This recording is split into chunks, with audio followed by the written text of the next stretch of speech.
ay muling nabuhay, nanaig sa kamatayan. Kaya't di na mamamatay.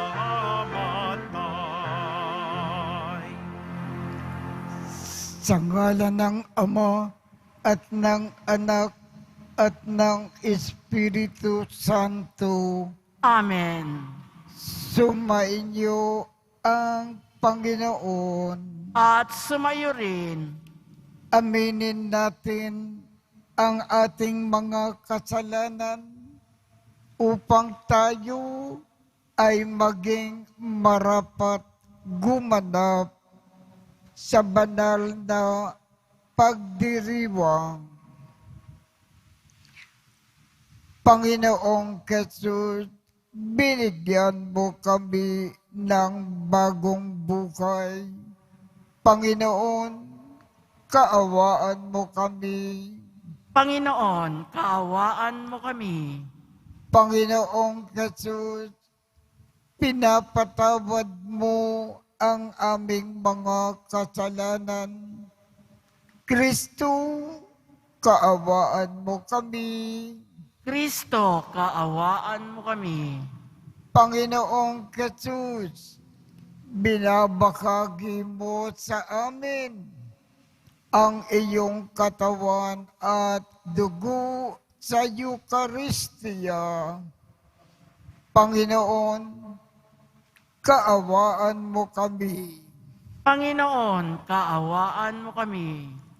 Kaawaan tayo ng Diyos Amang makapangyarihan. Patawarin ang ating mga kasalanan at patnubayan tayo sa buhay na walang hanggan. Amen. Manalangin tayo. Ama naming makapangyarihan, pinanauli mo at pinakahalagahan ang wagas na katapatan. Itaguyod mo ang aming kalooban upang sa paghango mo sa amin sa dilim ng alinlangan, kami ay huwag mawalay sa liwanag mong maaasahan sa pamamagitan ni Jesucristo kasama ng Espiritu Santo magpasawalang hanggan. Amen. Magsiupo muna po ang lahat. Pagbasa mula sa mga gawa ng mga apostol. Noong mga araw na iyon, may ilang taong dumating sa Antioquia mula sa Judea at itinuro sa mga kapatid ang ganito: kapag hindi kayo nagpatuli ayon sa kautusan ni Moises, hindi kayo maliligtas. Tinutulan ito ni Pablo at Bernabe at naging mainitan ang kanilang pagtatalo tungkol dito.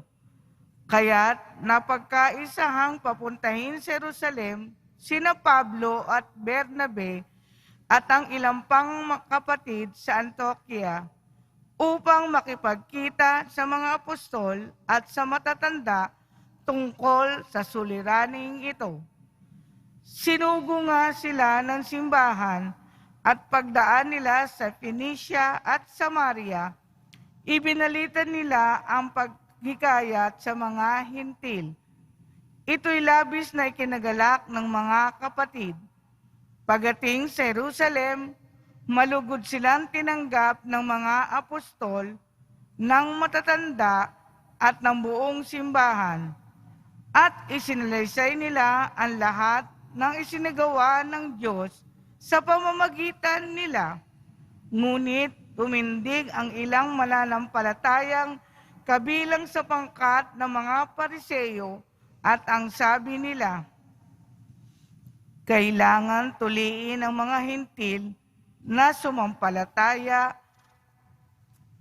utusang tumupad sa kautusan ni Moises.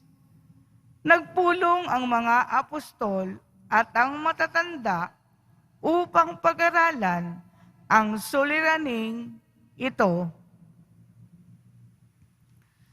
Ang salita ng Diyos. Salamat sa Diyos. Masaya tayong papasok sa tahanan ng Poong Diyos.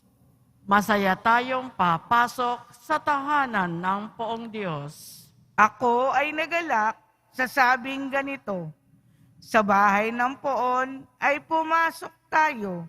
Sama-sama kami matapos sapitin ang pintuang lungsod nitong Jerusalem. Masaya tayong papasok sa tahanan ng Poong Diyos. Yaong Jerusalem, kay ganda ng anyo, maganda ang ayos ng muling matayo. Dito umaahon ang lahat ng angkan, lipi ni Israel upang magsambahan. Masaya tayong papasok sa tahanan ng Poong Diyos. Ang hangad, ang Poon ay pasalamatan, pagkat ito'y utos na dapat gampanan.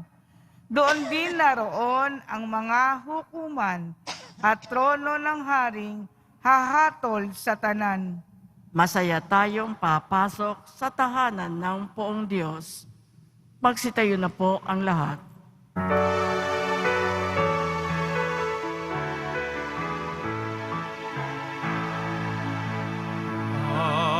Hallelujah, hallelujah, hallelujah, hallelujah.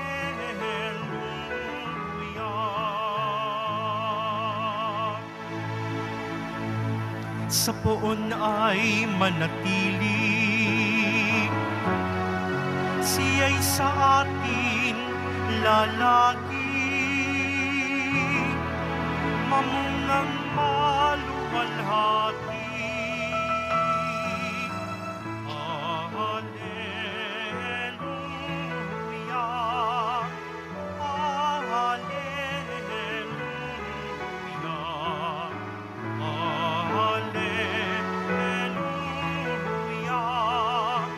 hallelujah.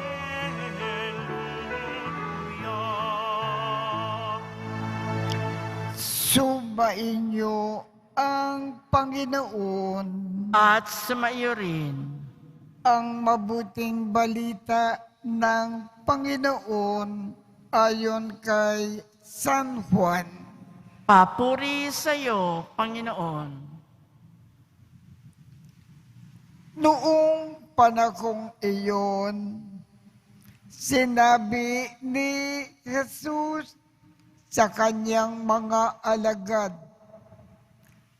"Ako ang tunay na puno ng ubas, at ang aking Ama ang tagapag-alaga.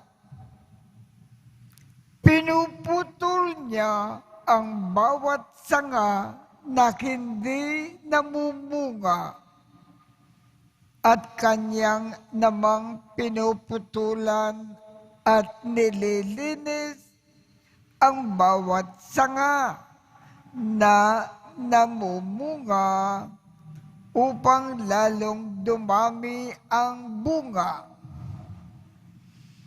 Nalinis na kayo sa pamamagitan ng salita na sinabi ko sa inyo. Manatili kayo sa akin at mananatili ako sa inyo. Hindi makapamumunga ang sanga na hindi nananatiling nakakabit sa puno. Gayon din naman, Hindi kayo makapamumunga kung hindi kayo mananatili sa akin. Ako ang puno ng ubas, kayo ang mga sanga.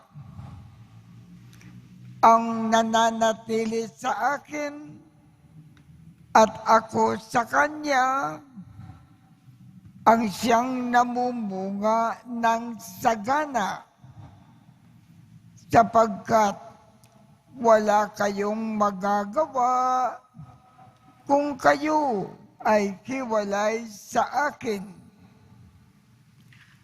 Ang hindi nananatili sa akin ay itatapon at matutuyo gaya ng sanga. Ang gayong mga sanga ay titipunin at susunugin. Kung nananatili kayo sa akin at nananatili sa inyo ang salita ko, hingin ninyo ang inyong maibigan at ipagkakaloob sa inyo. Napararangalan ang Ama kung kayo ay namumunga ng sagana at sa gayon mapatutunayang mga alagad ko kayo. Ang mabuting balita ng Panginoon.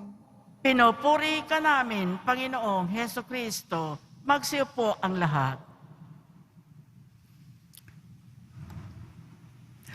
Kung ang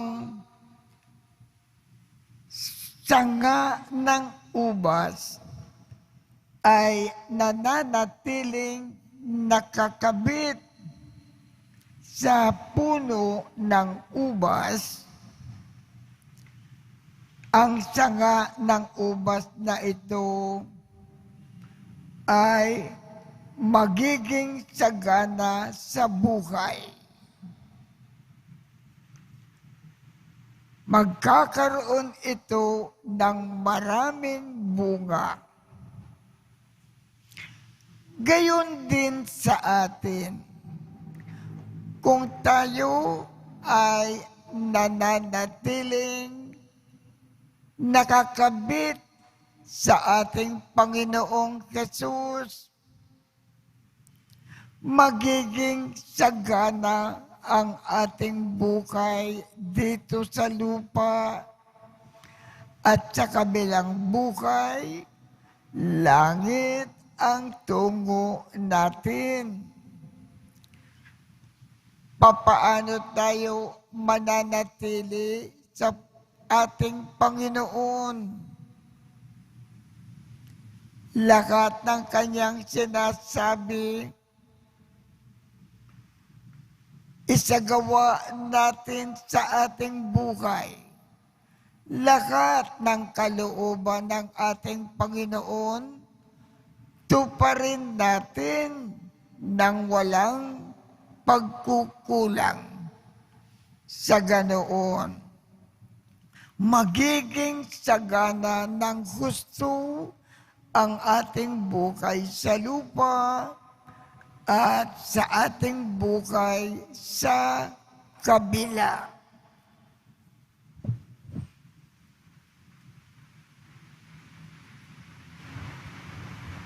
Magsitayo na po ang lahat.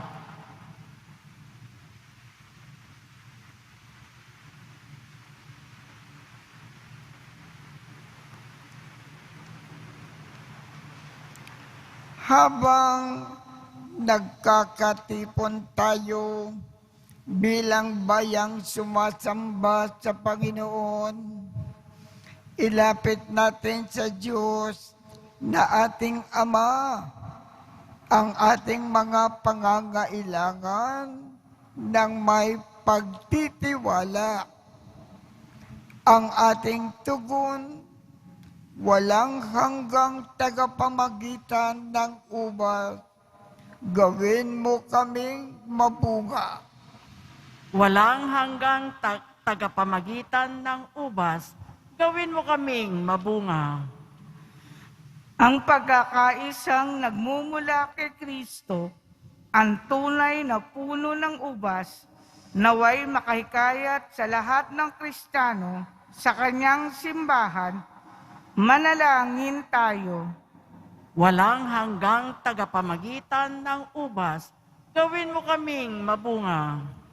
Ang mga pari, reliyoso at mga misyonero naway maging tapat sa kanilang bukasyon sa simbahan at manatiling kaisa ni Kristo sa kanilang gawain. Manalangin tayo. Walang hanggang tagapamagitan ng ubas, gawin mo kaming mabunga. Ang mga nagdaranas ng mga pagsubok at kahirapan sa buhay, naway manatiling tapat kay Kristo at sa kanyang ebanghelyo. Manalangin tayo. Walang hanggang tagapamagitan ng ubas, gawin mo kaming mabunga. Ang mga may sakit, naway tingnan si Kristo bilang bukal ng lakas at kagalingan. Manalangin tayo. Walang hanggang tagapamagitan ng ubas, gawin mo kaming mabunga. Ang mga tapat sa Panginoon na namayapa, naway manatili kay Kristo, magpasawalang hanggan. Manalangin tayo. Walang hanggang tagapamagitan ng ubas, gawin mo kaming mabunga. Panginoon, wala kaming magagawang anuman kung wala ka sa aming piling. Dinggin mo ang aming mga panalangin at panatilihin mo kami sa iyong pag-ibig. Hinihiling namin ito sa pamamagitan ni Kristo na aming Panginoon. Amen. Magsiupo muna po ang lahat.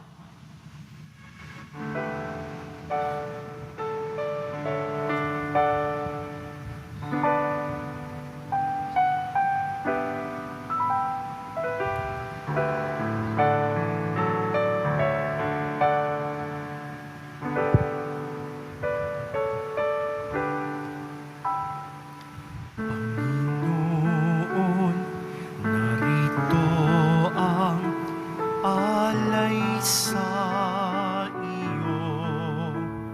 Nagmula sa iyong bayang masayang nagsalo. Amin sanang mga alay, gawin mong totoo. Itong alak at tinapay, gawing dugo't katawan mo. Panginoon, Panginoon, alay sa iyo. Iyong bayang nagpupurit, nagkakaisa sa iyo.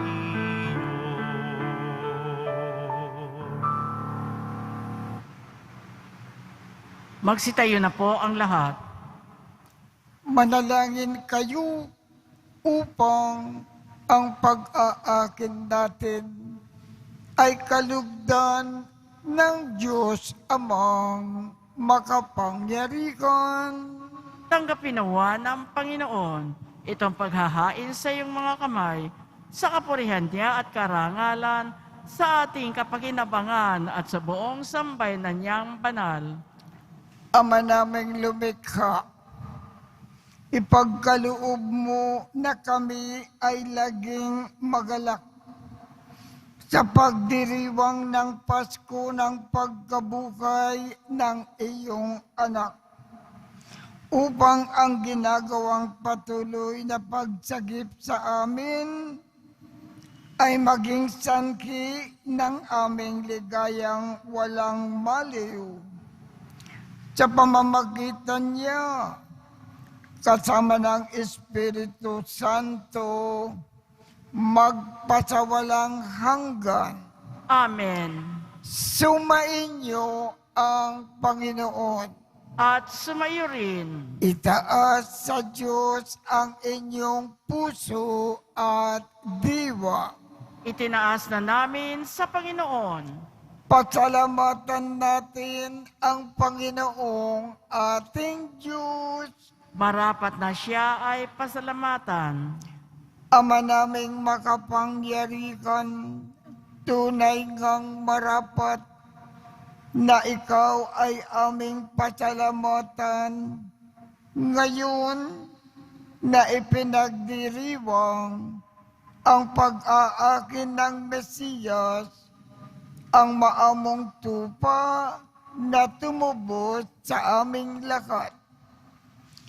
Ang katawan ng anak mong sa krus na bayubay ay handog ng pag-ibig na walang kapantay. Ito ang pag-aakin na ganap mong kinalugdan. Ito ang nilonggati ng dating pag-aalay. Ang buong pinarili ng anak mong si Jesus ay iniakin sa iyo upang kami ay matubos. Siya ang dambana at paring naghahandog. Siya pa rin ang tupang handog na ibinukod. Kaya kaisa ng mga anghel na nagsisiawit ng papuri sa iyo nang walang humpay sa kalangitan. Kami ay nagbubunyi sa iyong kadakilaan.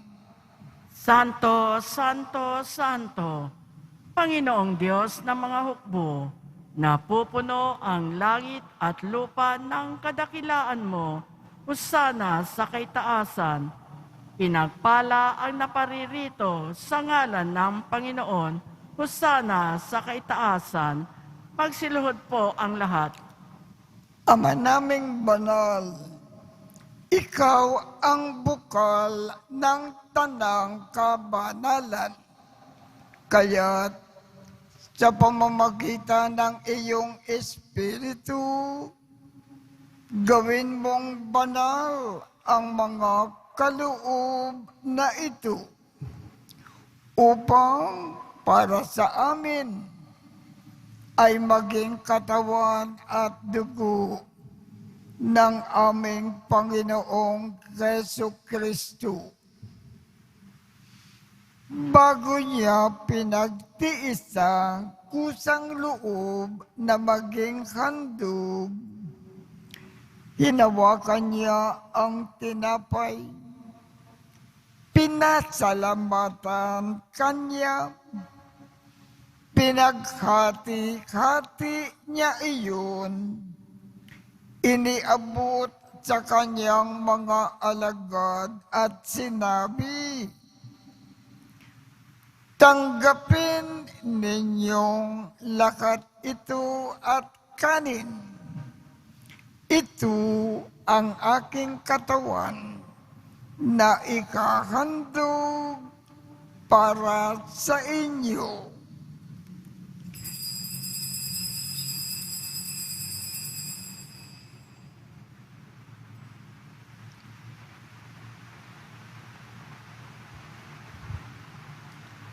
Gayon din naman, noong matapos ang hapunan, hinawakan niya ang kalis.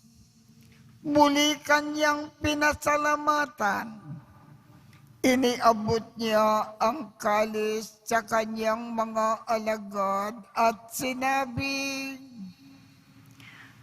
tanggapin ninyong lakat ito at inumin.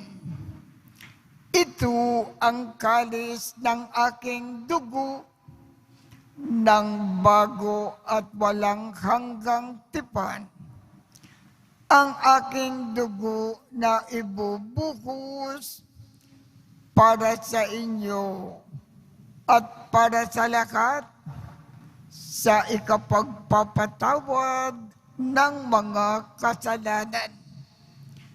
Gawin ninyo ito sa pag-alaala sa akin.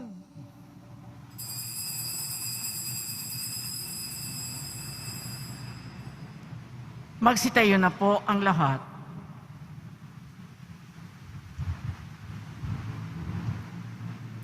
Ipagbunyi natin ang misteryo ng pananampalataya.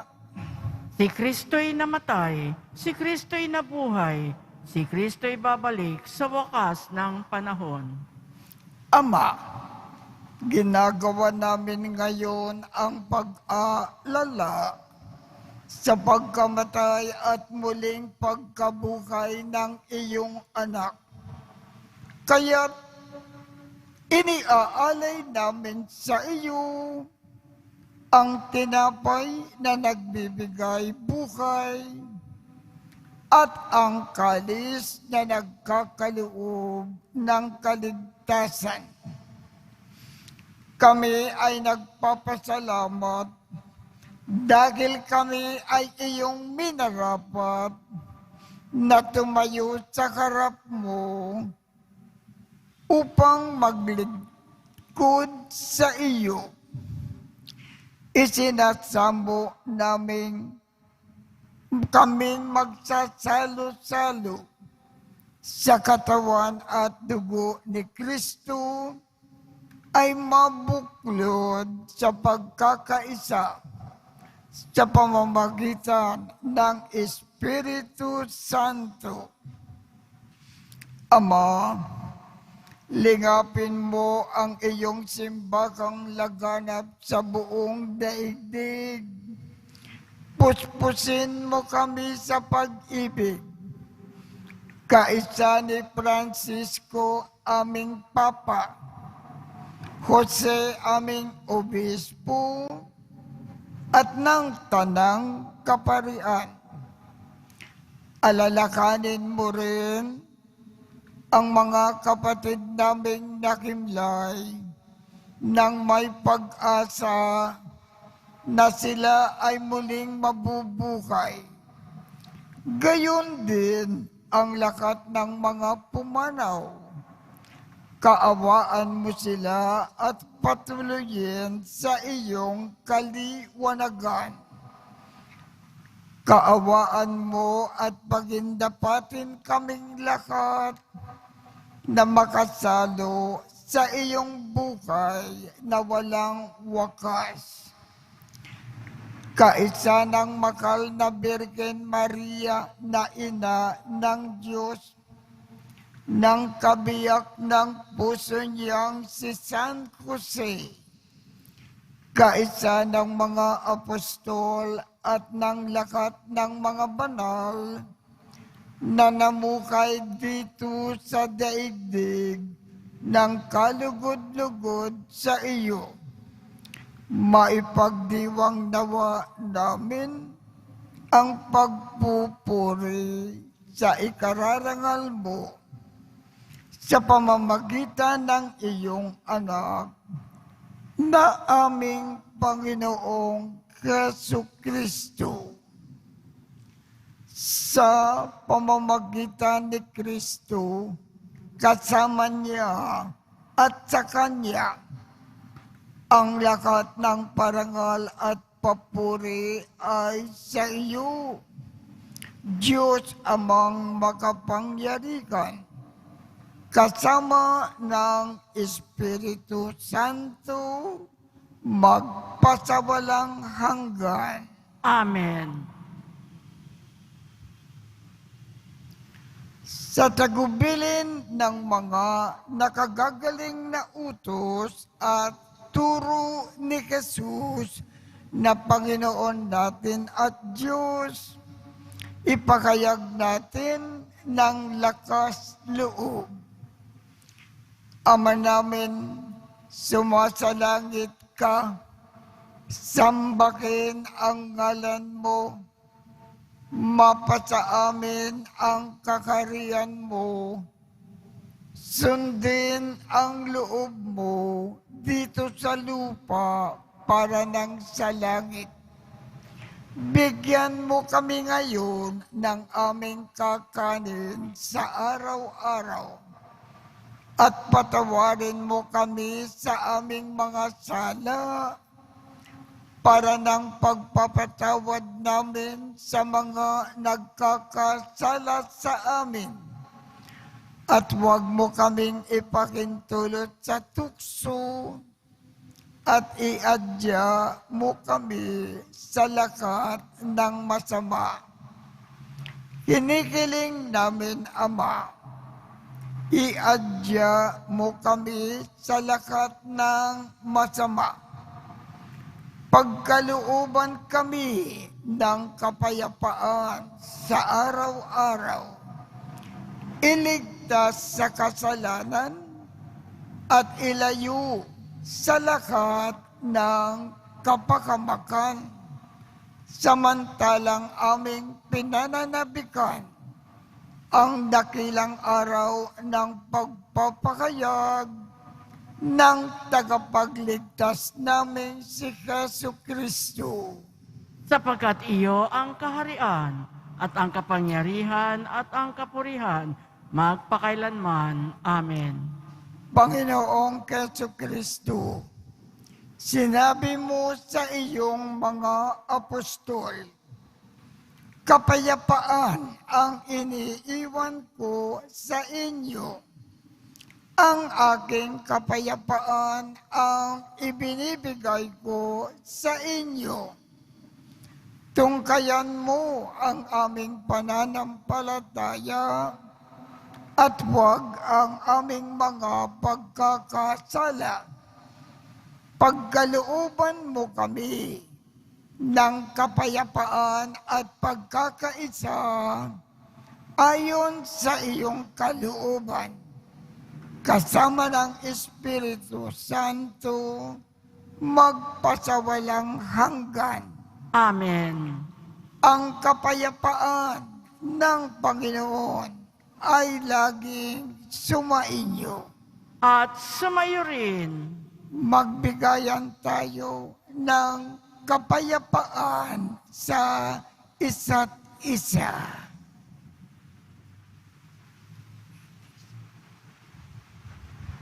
Kordero ng Diyos na nag-aalis ng mga kasalanan ng sanlibutan, maawa ka sa amin. Kordero ng Diyos na nag-aalis ng mga kasalanan ng sanlibutan, maawa ka sa amin. Kordero ng Diyos na nag-aalis ng mga kasalanan ng sanlibutan, ipagkaloob mo sa amin ang kapayapaan. Magsiluhod po ang lahat. Ito ang kordero ng Diyos. Ito ang nag-aalis ng mga kasalanan ng sanlibutan. Mapalad ang mga inaanyayahan sa kanyang piging. Panginoon, hindi ako karapat-dapat na magpatuloy sa iyo, ngunit sa isang salita mo lamang ay gagaling na ako.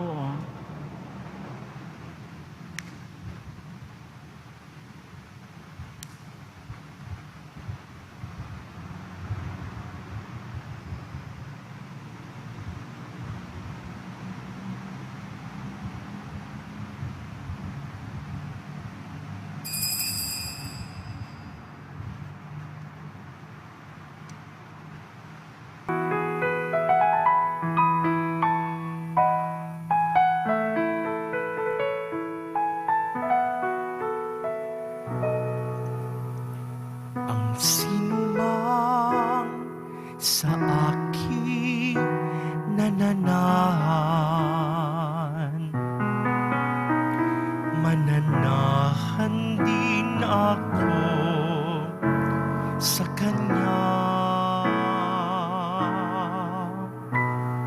At kung siya'y mamunga ng masagana, siya sa ama'y nagbigay ng karangalan. Mula ngayon, kayo'y aking kaibigan. Hinango sa dilim at kababaan. Ang kaibigay mag-aalay ng sarili niyang buhay, walang hihigit sa yaring pag-aalay.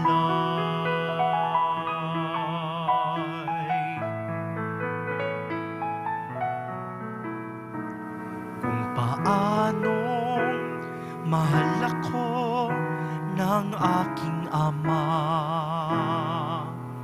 sa inyo'y aking ibig na darama. Sa pag-ibig ko, kayo sana ay manahan.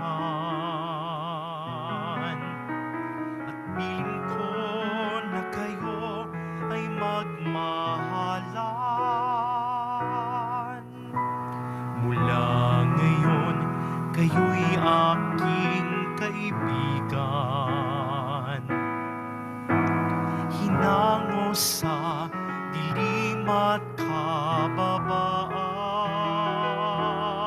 Ang kaibigay mag-aalay ng sarili niyang buhay, walang higit sa yaring pag-aalay.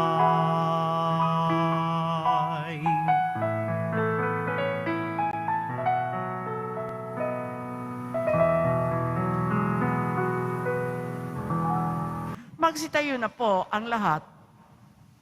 Manalangin tayo.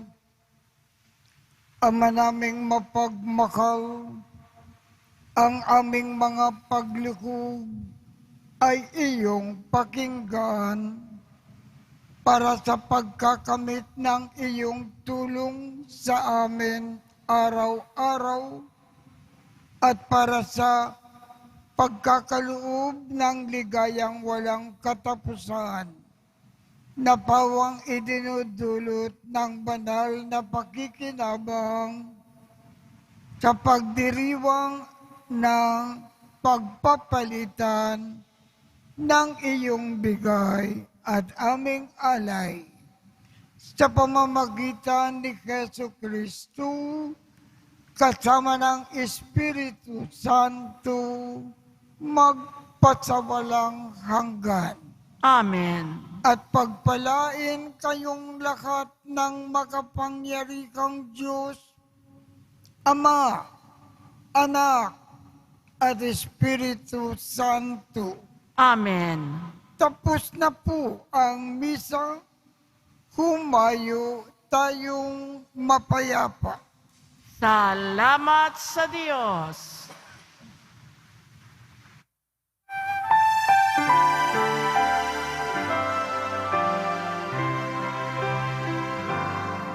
Nuestro Padre Jesus Nazareno, sinasamba ka namin.